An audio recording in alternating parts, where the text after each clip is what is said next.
Isaías capítulo 9, gloria a Jesús.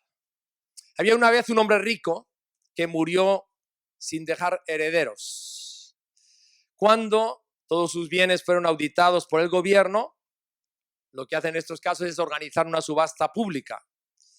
Y a la misma subasta acudió una mujer anciana vestida de harapos que empezó a pujar por un cuadro que contenía el retrato del único hijo del hombre fallecido.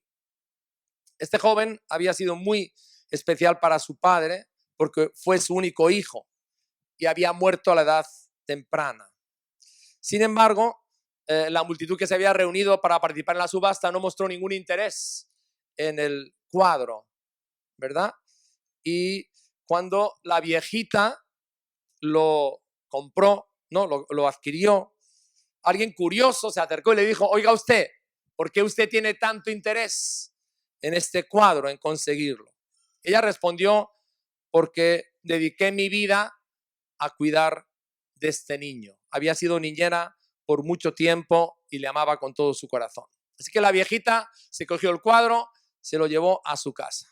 Y cuando entró en su casa y estaba sola, llena de la emoción, se puso a examinar el cuadro, el óleo, detenidamente. Y al darle la vuelta, se dio cuenta de que por la parte de atrás del óleo, al lado del marco, había un bulto allí, ¿verdad? Y con mucho cuidadito trató de hacer un pequeño corte y sacar lo que había detrás. Y detrás había un sobre que contenía el testamento del hombre fallecido. Y ese testamento establecía claramente que su última voluntad era dejar todas sus propiedades a la persona que guardaba con cariño la memoria de su amado hijo. Queridos amigos y hermanos, Navidad es Jesús. Celebramos la Navidad porque celebramos a Jesús. Y Jesús es el eje, el centro, el motivo y la razón de la Navidad. De hecho, Jesús es el mejor regalo de la Navidad. Jesús es las buenas noticias de la Navidad. Porque, ¿sabes algo? La Navidad es la fiesta más celebrada en el mundo entero. Y nosotros como cristianos lo que queremos hacer en esta época es, primero, recordar con gratitud y con alegría su nacimiento. Y segundo, proclamar a todo el mundo las buenas noticias de que Jesús ha nacido. Hoy ya no se llama Navidad. Empezando por los países de habla anglosajona, ya se llama simplemente la temporada, ¿verdad? La época, ¿no? Season en inglés. Pero se ha quitado el nombre de aquel realmente que da lugar y que es la razón de esta celebración, que es Jesús. Y sabéis, Jesús no es un recuerdo lejano. Jesús vive hoy. Jesús nació para darnos vida. Jesús nació para salvarnos. Jesús es el príncipe de paz. Cuando estábamos adorando a Dios en esta mañana, hay una palabra, ¿verdad?, que el Espíritu Santo nos ha recordado, y es que Jesús es rey. Y es rey desde que Él se encarnó, desde que Él nació. Entonces, hermanos, hoy es necesario que la iglesia proclame esa noticia con gozo para todas las personas, ¿verdad? Los ángeles, ¿qué le dijeron a los pastores? ¿No? Les dijeron: hay noticias de gran gozo que serán para todo el pueblo. Os ha nacido hoy un Salvador. Amén. Y esa es una realidad, hermanos, que la iglesia tiene que proclamar, tiene que declarar, tiene que predicar a los cuatro vientos. Ha nacido Jesús, ha nacido el Salvador, ha nacido el Señor, ha nacido el Rey de los Reyes, y Él trae paz y salvación para cada ser humano. ¿Sabes algo? El nacimiento de Jesús no fue un accidente, no fue una casualidad. El nacimiento de Jesús fue programado, digamos así, planificado por Dios desde la antigüedad, y de hecho cumplió literalmente decenas de profecías escritas antes de su nacimiento. Vamos a ir a uno de estos pasajes, quizás el más conocido, Isaías capítulo 9, y vamos a leer ahí del versículo 1 al versículo 7. Mas no habrá siempre oscuridad para la que está ahora en angustia, tal como la aflicción que le vino en el tiempo que livianamente tocaron la primera vez a la tierra de Zabulón y a la tierra de Neftalí, pues al fin llenará de gloria el camino del mar, de aquel lado del Jordán en Galilea de los gentiles. El pueblo que andaba en tinieblas vio una gran luz. Los que moraban en tierra de sombra de muerte, luz resplandeció sobre ellos. Multiplicaste la gente, aumentaste la alegría. Se alegrarán delante de ti, como se alegran en la siega, como se gozan cuando reparten despojos. Porque tú quebraste su pesado yugo y la vara de su hombro y el cetro de su opresor, como en el día de Madián. Porque todo calzado que lleva el guerrero en el tumulto de la batalla y todo manto revolcado en sangre serán quemados pastos del fuego. Porque un niño nos es nacido, hijo nos es dado, y el principado sobre su hombro, y se llamará su nombre admirable consejero, Dios fuerte, Padre eterno, príncipe de paz. Lo dilatado de su imperio y la paz no tendrán límite sobre el trono de David y sobre su reino, disponiéndolo y confirmándolo en juicio y en justicia desde ahora y para siempre. El celo de Jehová de los ejércitos hará esto. Señor, te pido en esta mañana que este mensaje tan poderoso y tan real de tu nacer para salvarnos podamos, oh Dios, proclamarlo con valor, proclamarlo, Señor, con unción, oh Dios, llevarlo a tantos y tantos que todavía viven en oscuridad, en angustia y en aflicción. Pon en nosotros el denuedo, el valor, Señor, la carga y la pasión, Señor, por alcanzarles. En el nombre de Jesús. Amén. Amén. Hermanos, Jesús es único en su nacimiento.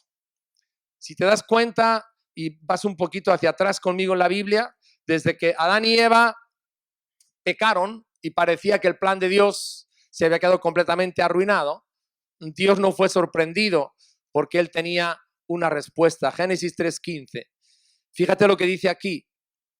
Dice Dios, hablando del futuro de la humanidad: pondré enemistad entre ti y la mujer, entre tu simiente y la simiente suya. Esta te herirá en la cabeza y tú le herirás en el calcañar. Es decir, Dios estaba mirando al futuro de la humanidad.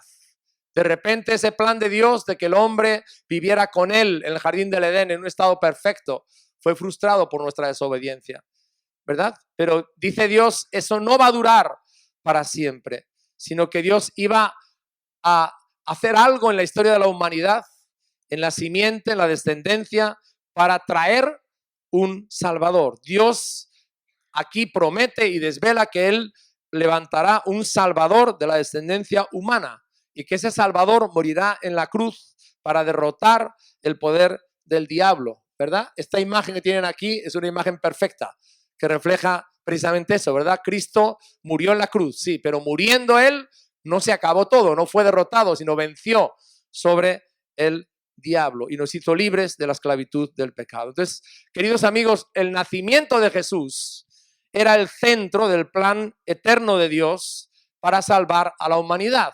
El apóstol Pedro lo refleja así.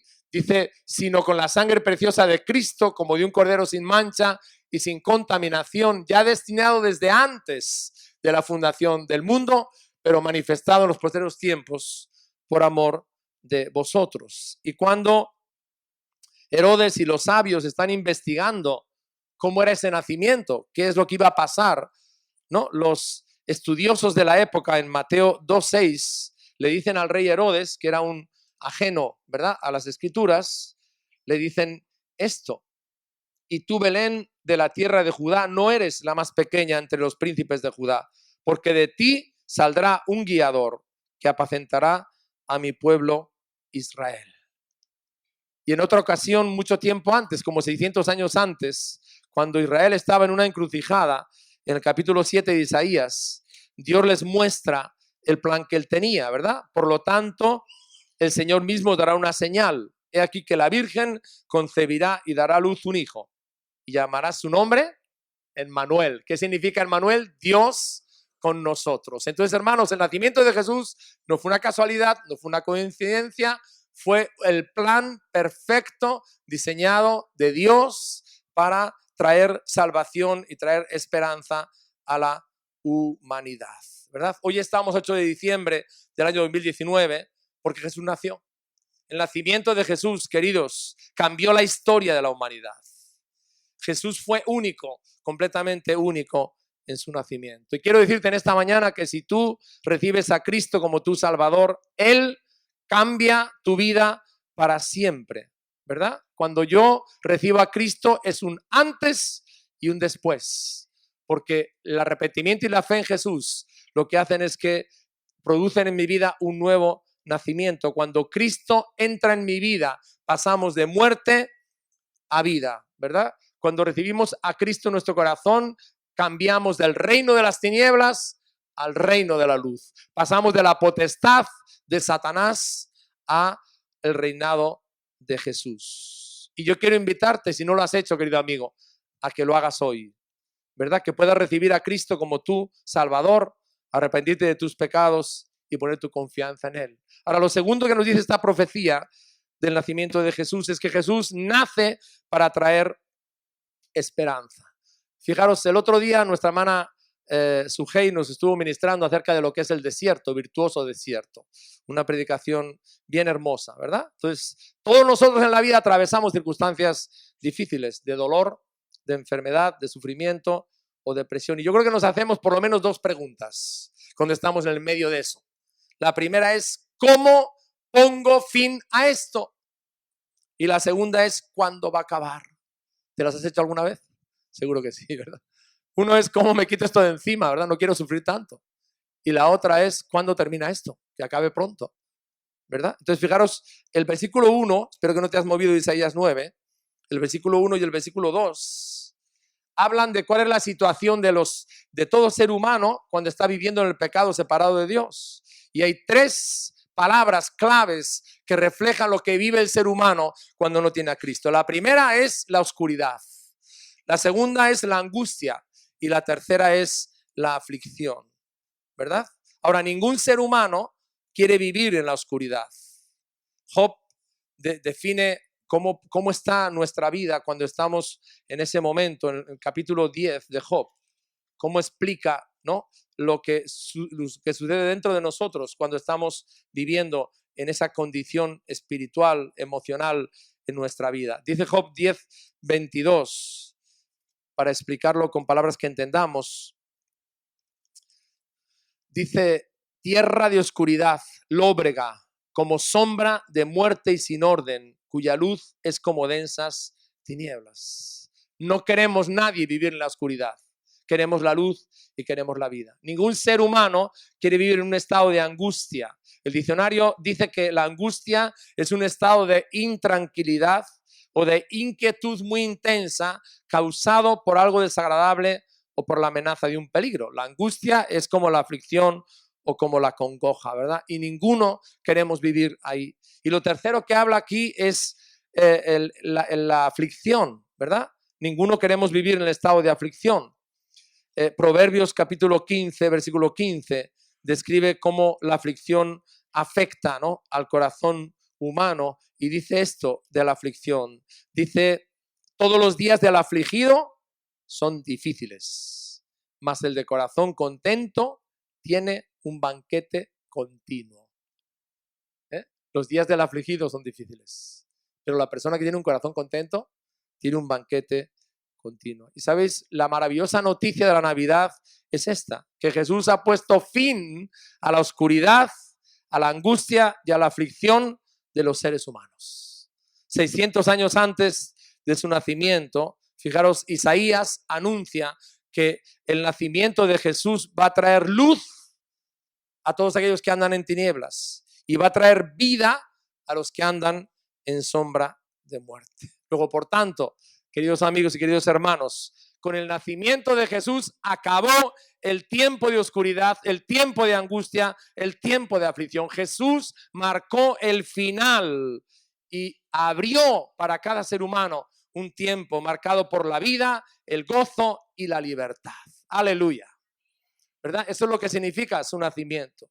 Jesús trajo una esperanza de vida plena. Y quiero que lean conmigo la palabra, porque la palabra es tan clara, ¿verdad?, para afirmar esta realidad que sucede con el nacimiento de Jesús. En el Evangelio de Juan, capítulo 1, versículo 4, fijaros cómo Juan expresa esta verdad. Juan, capítulo 1, versículo 4 y 5, dice, en él En Jesús estaba la vida. Y la vida, que era la luz de los hombres. La luz en las tinieblas resplandece y las tinieblas no prevalecieron contra ella. Y en el versículo 9 dice, aquella luz verdadera que alumbra a todo hombre venía a este mundo. Pero Jesús fue muy claro cuando él afirmó lo que era. Y una de las afirmaciones que nadie jamás ha hecho, nadie, ningún líder religioso ni político ha hecho, Jesús la dijo, yo soy la luz del mundo. Juan 8, versículo 12. En este caso estaba sanando personas ciegas, ¿verdad? Que no podían ver. Y dice aquí Jesús, en el versículo 12, otra vez Jesús les habló diciendo, yo soy la luz del mundo. El que me sigue no andará en tinieblas, sino que tendrá la luz de la vida. Y más adelante, en el capítulo 12, versículo 46, Jesús vuelve a afirmar categóricamente esta verdad. Yo, la luz, he venido al mundo para que todo aquel que cree en mí no permanezca en tinieblas, ¿verdad? No permanezca en tinieblas. Ahora, ¿sabes una cosa, querido amigo? Cuando nosotros vivimos de espaldas a Dios, cuando andamos en nuestros propios caminos, nuestra vida está marcada por la oscuridad, la angustia y la aflicción. Y yo te digo algo en esta mañana, es una buena noticia. Dios no quiere que tú vivas así, ¿verdad? Decide hoy que este tiempo de oscuridad, de angustia, de aflicción acabe.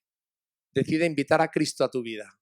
Cristo, la luz del mundo, que entre en tu corazón. Fíjate lo que dice Él a los que lo hacen. En el capítulo 12, versículo 36, Jesús nos dice esto. Entre tanto que tenéis la luz, creed en la luz, para que seáis hijos de luz. Hoy es un día de salvación, ¿verdad? Tú puedes en esta mañana tomar la decisión de recibir a Jesús. Y te aseguro, en el momento que nosotros hacemos eso, se acaba la oscuridad, se acaba la angustia y se acaba la aflicción.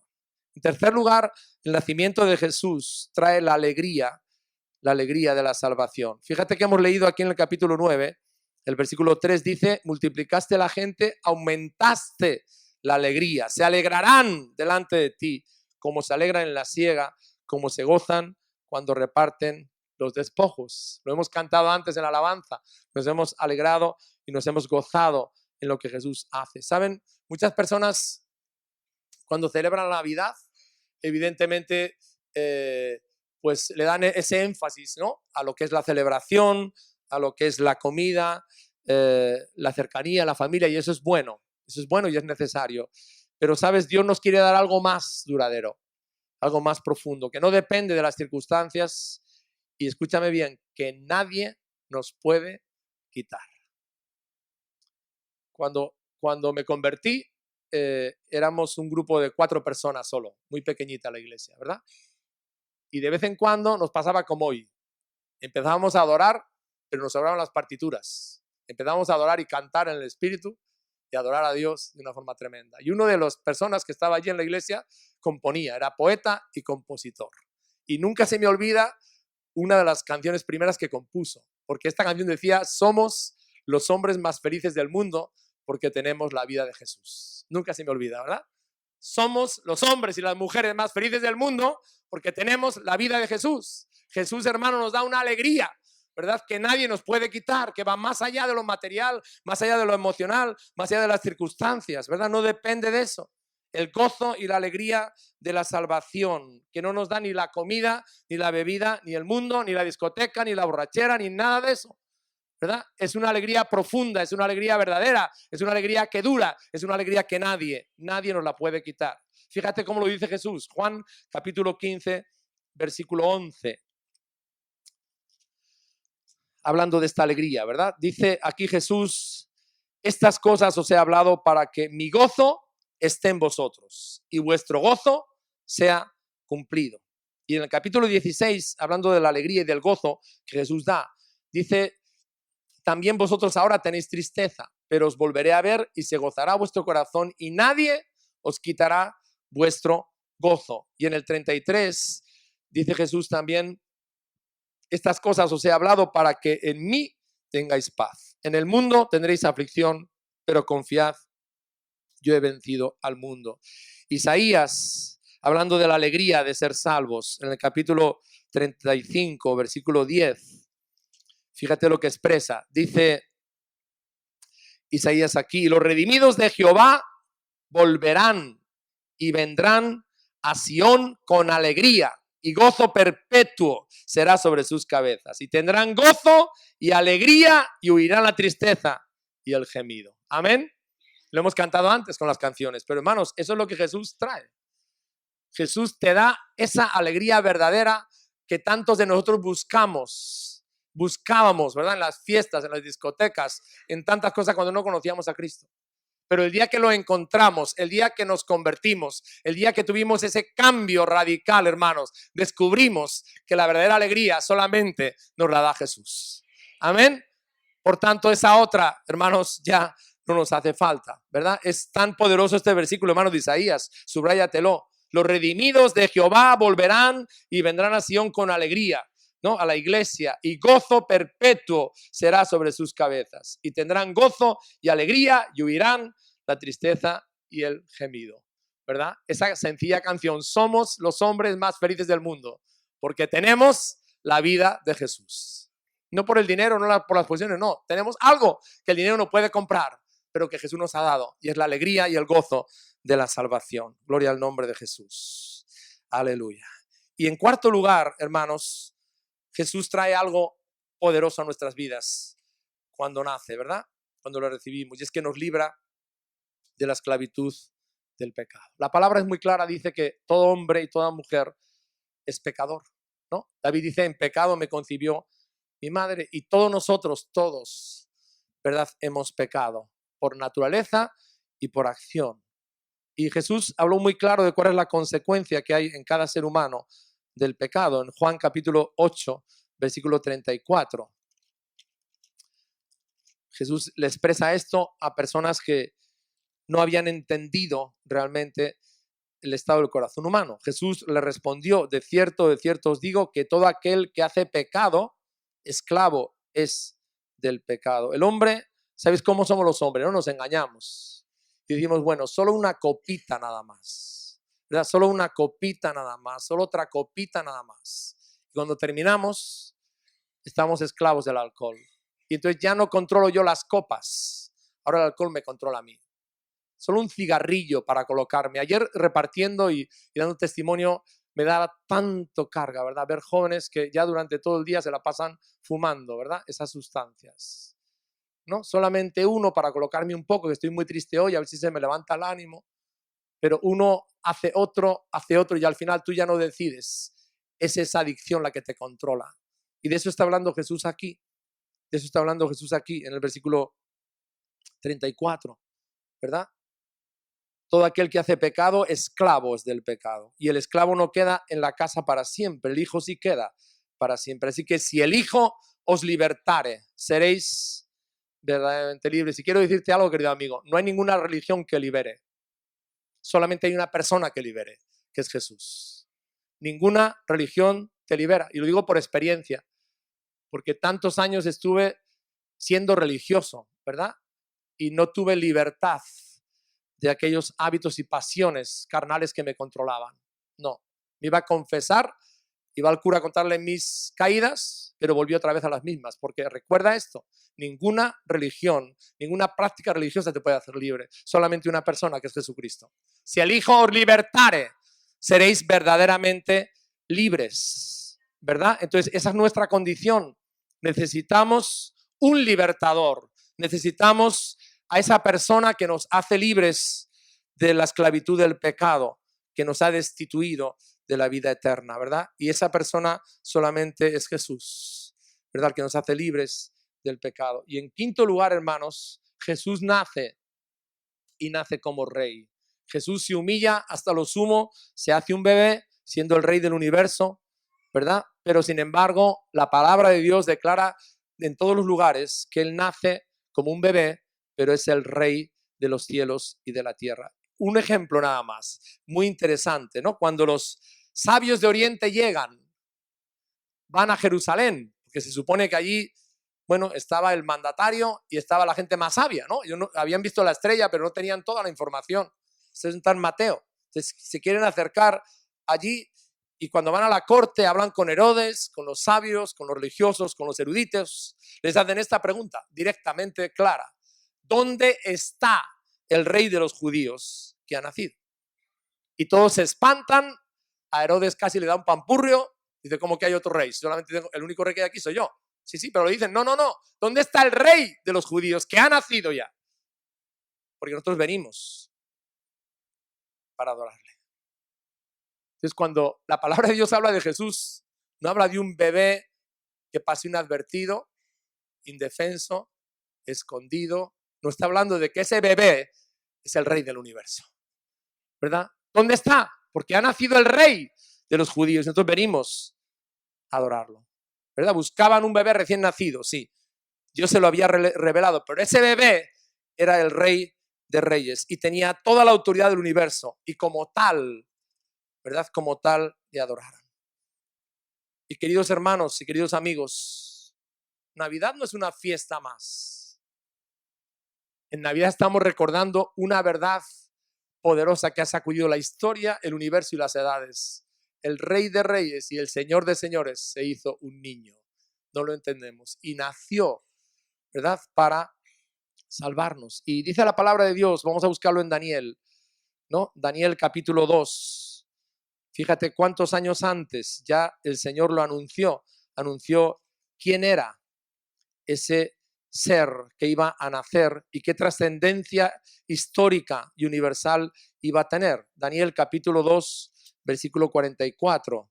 Dice aquí, y en los días de estos reyes, está hablando de los diferentes imperios, el Dios del cielo levantará un reino que no será jamás destruido, ni será el reino dejado a otro pueblo. Desmenuzará y consumirá a todos estos reinos, pero él permanecerá para siempre. Jesús es rey, pero el reino que él ha establecido, que empieza en nuestros corazones, en el tuyo y en el mío, empieza en nuestros hogares.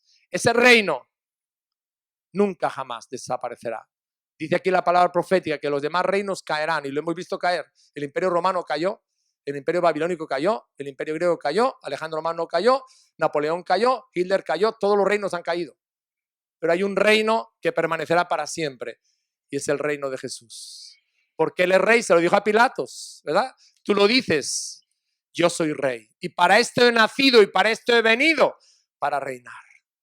¿Verdad? Hermanos, así que nuestro Salvador, al que recordamos, al que proclamamos en Navidad, hermanos, es el Rey de Reyes, el Señor de Señores y el que ha inaugurado un reino, hermanos, que permanecerá para siempre. Todos caerán, pero su reino permanecerá para siempre. Ahora quiero que des unas cuantas hojas más adelante, Daniel capítulo 7, para que veamos la perspectiva, hermanos, histórica. Jesús, cuando comenzó su mensaje, su predicación pública, dijo un mensaje muy sencillo: el reino de los cielos se ha acercado, arrepentíos y creed en el evangelio. Era su predicación, muy fácil, ¿verdad? El reino de Dios se ha acercado, acaba de empezar conmigo. Yo he inaugurado el reino de Dios, pero este reino es un reino eterno, es un reino que permanecerá para siempre. Es más, los ciudadanos de este reino serán hombres y mujeres de toda lengua, pueblo, tribu, nación, de diferentes reinos que caerán, pero ese reino permanecerá para siempre. Daniel capítulo 7, versículo 13. Fíjate lo que dice aquí. Miraba yo en visión de noche. He aquí con las nubes del cielo venía uno como el Hijo del Hombre, que es el título que Jesús se da, que vino hasta el anciano de días y le hicieron acercarse delante de él. Y le fue dado dominio, gloria y reino para que todos los pueblos, naciones y lenguas le sirvieran. Su dominio es un dominio eterno que nunca pasará y su reino uno que no será destruido. ¿Tienes una perspectiva? Ahora, a veces, hermanos, cuando tenemos esos momentos de decisión, donde el enemigo nos tienta para que volvamos atrás y volvamos al mundo, hermanos, se nos olvida algo muy importante, y es que somos ciudadanos del reino de los cielos. En el otro reino no se nos ha perdido nada ya. Ese reino de las tinieblas lo dejamos, lo abandonamos, ¿verdad? Hubo en nuestra vida un cambio dramático y vital y pasamos a ser ciudadanos del reino de los cielos. Luego, por tanto, allí no tenemos nada que hacer, ¿verdad? Nuestro llamado es vivir en el reino, vivir en la luz Y eso tiene que ver con una vida transformada, con los valores del reino, ¿verdad? Con las conductas del reino, con las formas de pensar propias del reino de Dios, el reino de Jesús. Fijaros, Isaías haciendo esta profecía en el capítulo 9, volvamos otra vez ahí, en la última parte, le da a Jesús 4 títulos, porque los nombres definen la personalidad de alguien, ¿verdad? 4 títulos.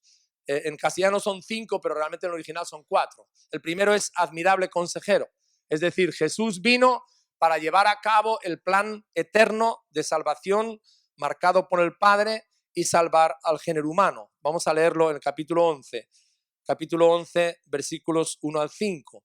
Dice, saldrá una vara del tronco de Isaí y un vástago retoñará de sus raíces. Y reposará sobre él el espíritu de Jehová, espíritu de sabiduría, de inteligencia, espíritu de consejo y de poder, espíritu de conocimiento y de temor de Jehová. Y le hará entender diligente en el temor de Jehová. No juzgará según la vista de sus ojos, ni arguirá por lo que oigan sus oídos, sino que juzgará con justicia a los pobres y arguirá con equidad por los mansos de la tierra, y herirá la tierra con la vara de su boca, y con el espíritu de sus labios matará al impío. Y será la justicia el cinto de sus lomos, y la fidelidad ceñidor de su cintura, ¿verdad? Este es el plan de Jesús, el plan de redención.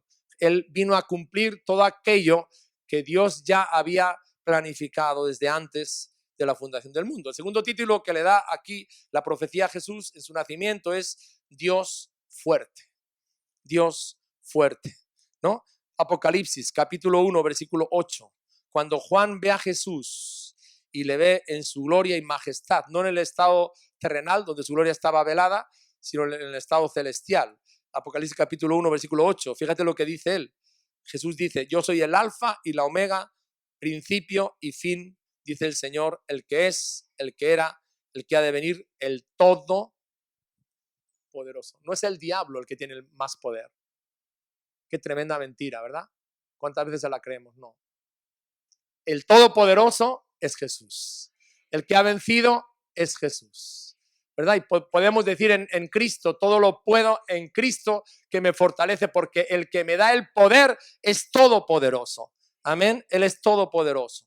En Hechos capítulo 10, versículo 38, los discípulos predicando declaran esta verdad a la gente que les estaba escuchando y dicen realmente a las personas quién es Jesús y cuál es el poder que tiene, ¿verdad? Para los que no le conocen. Hechos 10, 38, cómo Dios ungió con el Espíritu Santo y con poder a Jesús de Nazaret y cómo éste anduvo haciendo bienes y sanando a todos los oprimidos por el diablo, porque Dios estaba con él. Y en el tercer título es Padre eterno, ¿no? Jesús lo dijo, el camino al Padre es él, ¿no? Y él, Jesús ejerce ese papel como proveedor, que es lo que hace un padre, y como protector, ¿no? Lleno de compasión. Isaías 40:11 explica muy bien este título. Isaías 40:11 dice aquí, hablando de Jesús y de su papel, dice, como pastor apacentará su rebaño, en su brazo llevará los corderos, en su seno los llevará, pastoreará suavemente a las recién paridas. Y el último título es Príncipe de Paz, ¿no?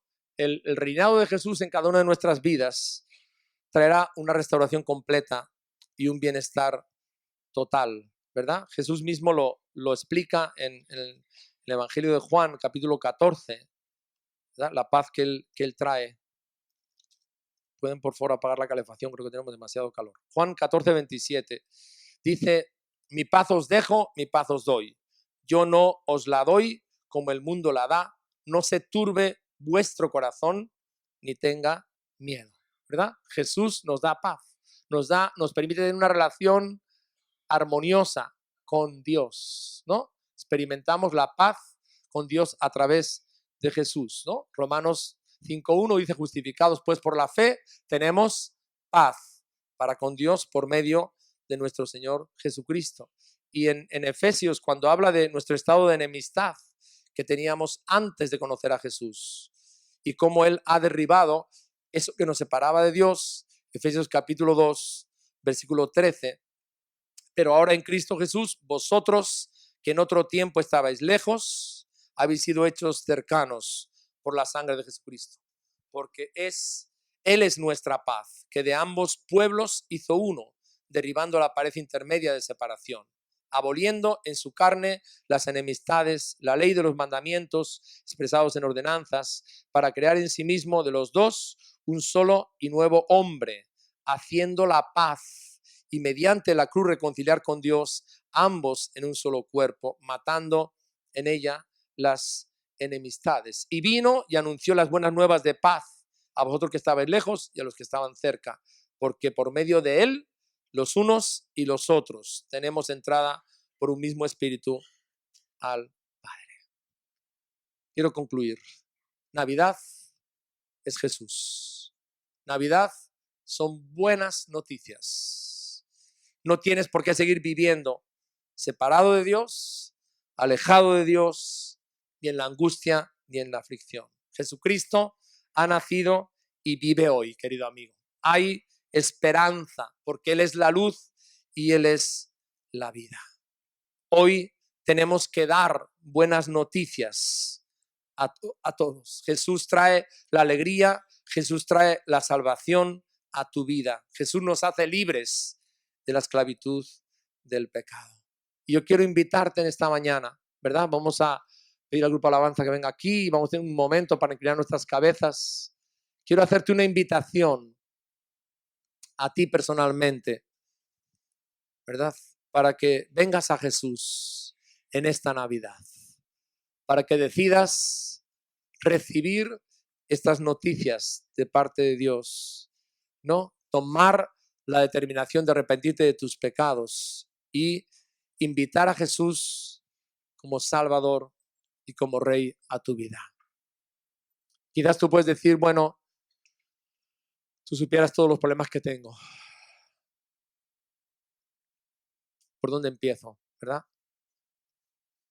Bueno, la palabra de Dios dice que Jesucristo es admirable consejero, Dios fuerte, Padre eterno, príncipe de paz. Que Él es todopoderoso, que Él te ama a ti, Él te ama. Te trajo aquí hoy porque no hay una casualidad, porque Él te ama. Él te está buscando que te vuelvas a Él, que te encuentres con Él, que puedas experimentar esa alegría que has estado buscando tanto tiempo, que ese vacío de tu corazón, ¿verdad?, pueda ser lleno por Jesús, que puedas experimentar, ¿no?, la plenitud de vida que has buscado en otras cosas, en otras formas, en otras maneras, en Jesús. Y Él te invita en esta mañana a que te acerques a Él, vengas con un corazón que se rinde, que se dispone, y le dices, Señor, aleluya, toma mi vida, toma tú el control, perdona mis pecados, sálvame. Quiero vivir una vida plena, una vida nueva en ti.